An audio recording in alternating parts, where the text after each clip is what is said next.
বন্ধুরা, আমরা সারাদিন বহু মানুষের সাথে মিলেমিশে থাকি। সে আমরা কোনো স্টুডেন্টই হই না কেন, আর কোনো অফিসেই কাজ করি না কেন, সারাদিনের শেষে আমরা ভাবি, ইস, আজকে দিনটা খুব বাজে গেছে, একদম ভালো লাগছে না, আমি ভীষণ একা। আবার এটাও ভাবি, ও কত খুশিতে আছে, কিন্তু আমি কেন নই? আসলে কি জানেন, খুশি ধনী বা গরিব দেখে না, খুশিকে কখনো বাজারে কিনতে পাওয়া যায় না। সব কিছুর মধ্যে থেকে আমাদের খুশিটা খুঁজে নিতে হয়। আজ তাহলে একটা গল্প বলি। যদি ভিডিওটি ভালো লাগে অবশ্যই বন্ধুদের সাথে শেয়ার করবেন। একদিন এক সাধু তার শিষ্যের সাথে নদীর ধার দিয়ে যাচ্ছিলেন। এমন সময় দেখলেন এক ছিন্ন বস্ত্র পরিহিত লোক নদীতে স্নান করছেন, আর ঘাটে একটি ঝুলিতে মাত্র একটি ফলই আছে। দেখে মনে হলো স্নানের পর তিনি ওইটুকু খেয়েই ক্ষুধা নিবৃত্ত করবেন। হয়তো এতটুকুই ফলটা হওয়ার জন্য ওই দুঃখীর পেটও ভরবে না। এমন সময় শিষ্য দেখে বললেন, গুরুজি, ওইখানে চলুন, ওই ফলটাকে নিয়ে নিই আর লুকিয়ে রাখি, আর তারপর ঝোপের আড়ালে লুকিয়ে লুকিয়ে দেখব। যখন ওই ব্যক্তি ওটা পাবে না আর খোঁজাখুঁজি করে কষ্ট পাবে, তখন খুব মজা হবে।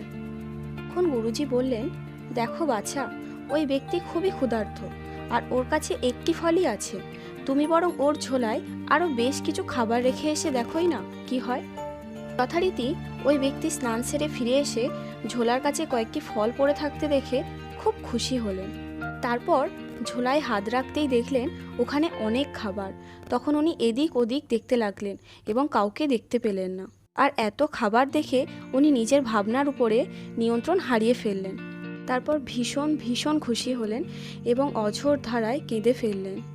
তারপর উনি দুহাত জড়ো করে আকাশের দিকে তাকিয়ে বললেন, অসংখ্য ধন্যবাদ ভগবান, আজ অনেক দিন পর আমি ও আমার স্ত্রী পেট ভরে খেতে পাবো, আর আপনি যার হাত দিয়ে এ কাজ করলেন তারও মঙ্গল করবেন।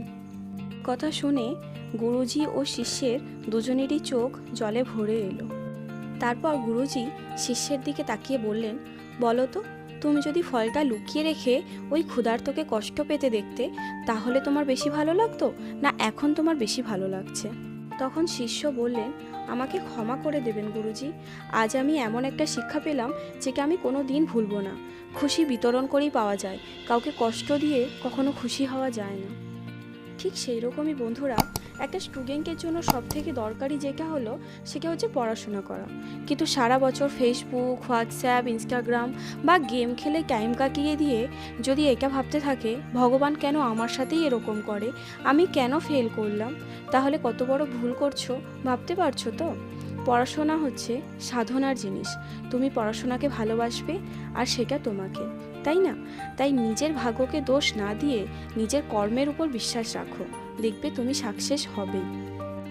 অফিস বা কাজের ক্ষেত্রেও দেখা যায় সমগোত্রীয় কাউকে উন্নতি করতে দেখে হিংসা, দ্বেষ, রাগ জমতে থাকে এবং তার ক্ষতি বা অনিষ্ট করতে চায়। কিন্তু কেন? আপনিও মনোযোগ সহকারে কাজ করুন, দেখবেন আপনিও উন্নতি করতে পারবেন। কখনো হিংসা, ক্ষতি বা অনিষ্ট করে জীবনে সাকসেস হওয়া যায় না।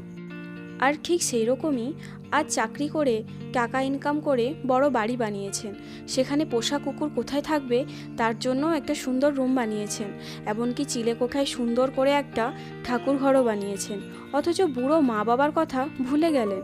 তাদের বোঝা মনে হলো তাদের থাকার জন্য এত বড় ঘরে রুমের অভাব, এটা কি করে হয়? আজ ওনাদের কষ্টের জন্যই তো এই জায়গায় পৌঁছেছেন, তাই না? বাড়ির আসল ভগবান তো তারাই। বন্ধুরা, খুশি কখনো এমনি এমনি আসে না। যারা অসহায়, যাদের সাহায্যের প্রয়োজন আছে, তাদের সাহায্য করে থাকে এবং সবার জীবনে খুশি নিয়ে আসে, তাদের জীবনে খুশি নিজে থেকেই চলে আসে।